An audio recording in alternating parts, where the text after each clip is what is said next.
back to Deck Building. I am your host, Demo, and I got some interesting cards to talk about here. We got a secret layer drop, and as people have probably heard already, it is the Street Fighter cards, right? They are coming out with Street Fighter cards in, of course, legendary creature form, which is why I'm going to talk about them. They are going to be legal commanders in the format, so I think it is pertinent for me to at least give them a look over and a quick evaluation.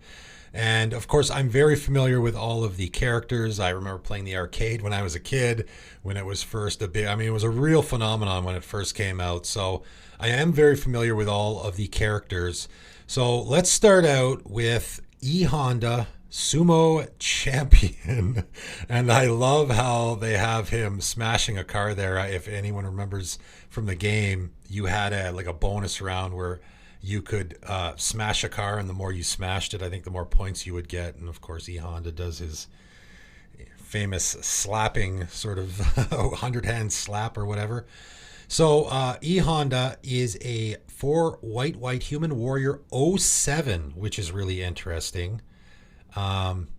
Flavor-wise, that seems odd. I mean, I get the high toughness, but having no power is weird. As long as it's your turn, each creature assigns combat damage equal to its toughness rather than its power. Okay, so that sort of explains that. That being said, though, when it's not your turn, your commander is essentially going to be a wall, so a little weird. And there's the 100-hand slap. Whenever EHonda Sumo Champion attacks up to 100 target creatures, each get +0/+X until end of turn, where X is the number of cards in your hand. So that's a little weird. I guess it's playing on the hand theme there with the 100-handed slap. Okay. I mean, caring about cards in hand is very not typical for white. Different for sure. I mean, it's doing the big butt, the toughness thing, which we've seen a lot.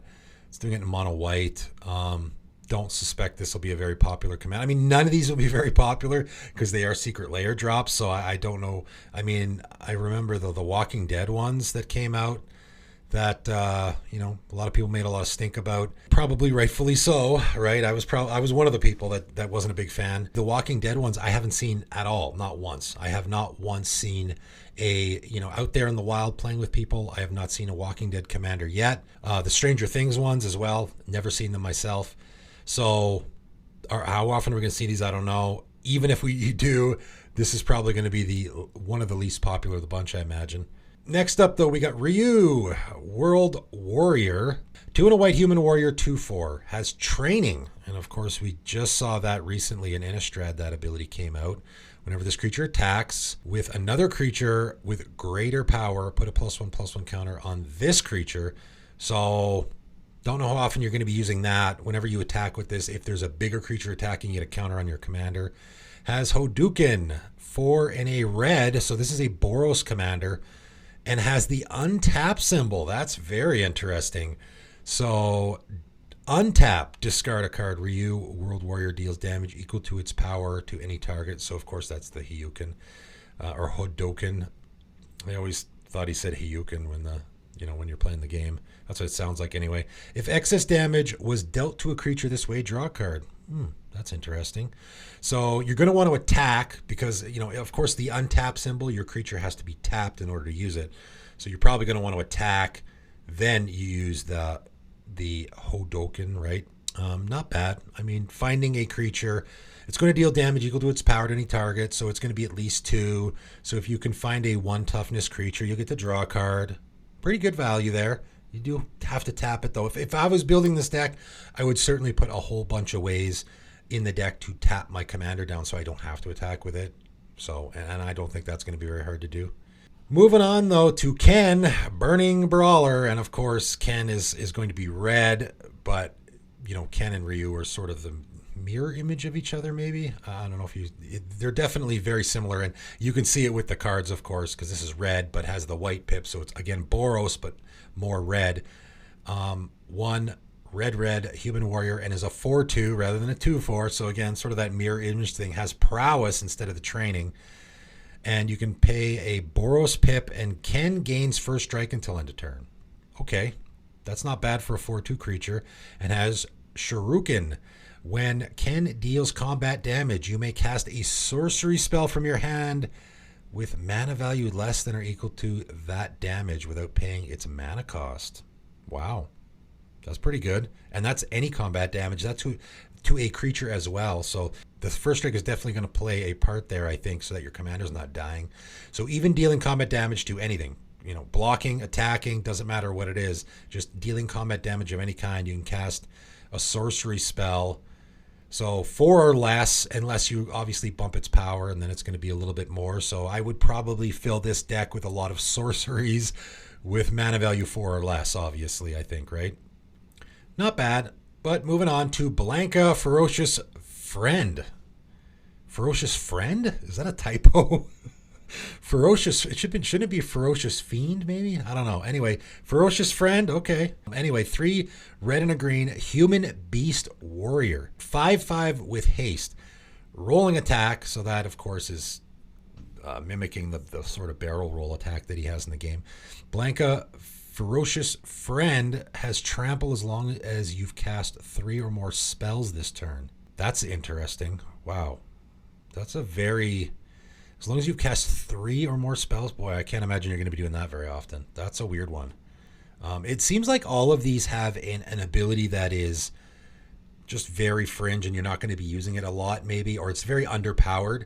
And then they have the main ability, which is what you're probably going to be more focusing on, which of course is the Electric Thunder, the more infamous ability of Blanca's. Whenever Blanca becomes the target of a spell, he gets +2/+2 until end of turn and deals 2 damage to each opponent. Okay. So again, a little bit of a Voltron strategy. I mean, really, these are all kind of Voltron-y in a way. You know, I get it that this is a Street Fighter theme, so they're all fighting. So, you know, it just seems like pretty much all of these commanders want to be attacking or dealing. You know, that's how all these decks are going to be built. You're going to have a commander that you're going to be very focused on, that it's going to be a little bit of a monolith where your deck's probably not going to be doing much if your commander's not in the field, and you also need to be attacking with your commander all the time or having it deal damage in order for it to do anything. So interesting abilities though. I mean, +2/+2 until end of turn, that's Voltron-y. The 2 damage to each opponent, I like that. So I guess what you want to do is cast like Giant Growth or something. Like you want to go Giant Growth on your commander 3 times. It's going to deal 6 damage to each opponent and get +6/+6. So it's going to be an 11/11, and then it's going to get the trample because you cast 3 spells. So that's not bad. You know, 2-shot your opponent with that. It's not bad. It's definitely, I mean, that would be the focus of the deck, I would imagine. Very Voltron-y, though. Very. Next up is Dalzum.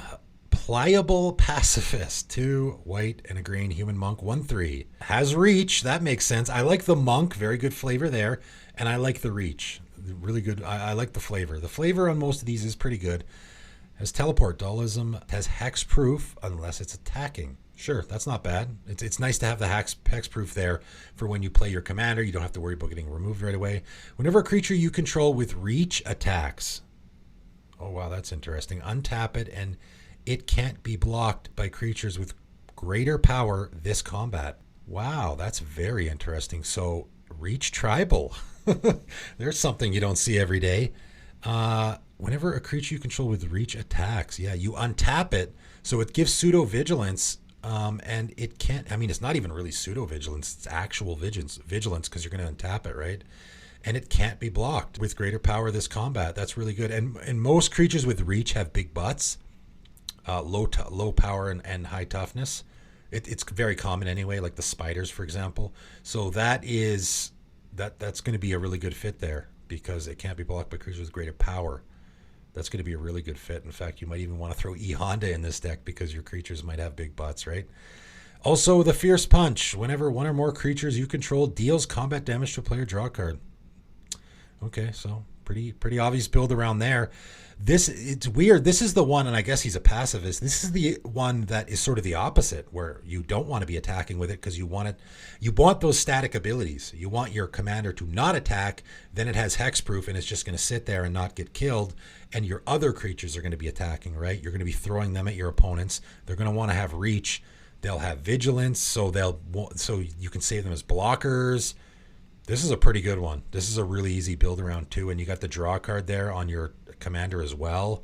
Next up, we got Guile, Sonic Soldier, and this is probably my personal favorite. When I used to play the game, I was always Guile. I liked his moves. I could do all his moves on the joystick, so that's one of the reasons why I played him. He's one, a blue, a red, and a white, and I don't like that. He's Jeskai. That doesn't suit. He's like a soldier, right? He's an American soldier. He should be green, shouldn't he?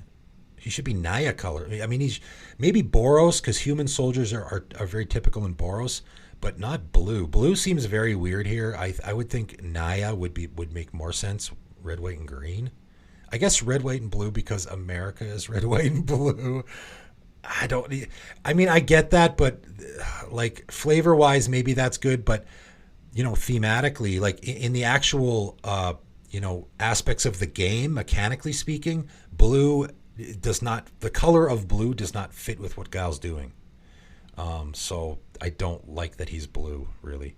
Anyway, he's a human soldier and a 4/4. When Guile, Sonic Soldier, enters the battlefield or attacks, put a charge counter on him or remove one from him. Okay. When you remove a counter this way, choose one. When you remove a counter, so when you add a counter, it doesn't do anything. Guile, Sonic Soldier deals 4 damage to any target. That's the Sonic Boom. Flash Kick. That was probably my favorite move. Guile, Sonic Soldier gains lifelink and indestructible into the turn. So he enters the battlefield, you put a counter on him, and then that does nothing. You only want to put counters on him so you can remove the counters, which is really interesting. So yeah, he's going to enter the battlefield and not do anything. So you're going to want proliferate effects in here, because otherwise what you're going to be doing is he's going to attack, you'll remove a counter, do one of those abilities. 4 damage to any target's fantastic. Lifelink and indestructible, those are both fantastic. Again, we're in the situation here where you're going to be a deck that's just attacking, and it's a bit of a Voltron deck, and these decks really are going to be all very similar that way.